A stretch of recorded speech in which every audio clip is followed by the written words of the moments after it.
Good morning friends. నేను advocate Srinivas Chauhan. మిత్రులారా, చాలామంది క్లయింట్స్ ఆఫీస్కి వచ్చినప్పుడు అరుదుగా అడిగే ప్రశ్న ఏంటంటే, సార్ మేము కేసు ఫైల్ చేస్తే ప్రతి నెల కోర్టుకు రావాలా అని అడుగుతుంటారు.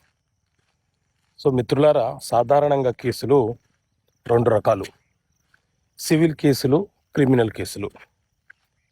క్రిమినల్ కేసులు అనంటే మనం ఏదైనా ఒక నేరం చేసినట్లు ఎవరైనా మన మీద కంప్లైంట్ ఇస్తే పోలీసులు ఎఫ్ఐఆర్ చేసి ఆ ఎఫ్ఐఆర్ కాపీని కోర్టుకు పంపిస్తే కోర్టు మనకు సమన్ పంపిస్తుంది. అప్పటి నుంచి మనము ప్రతి వాయిదా కోర్టుకు హాజరు కావాలి, లేకపోతే అరెస్ట్ వారెంట్ ఇష్యూ అవుతుంది.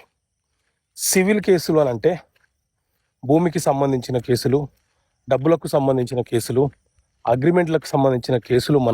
మనకు అన్యాయం జరిగింది అని మనం భావించి కోర్టులో కేసు ఫైల్ చేస్తే మనము ప్రతి వాయిదాకు కోర్టుకు వెళ్ళాల్సిన అవసరం ఉండదు.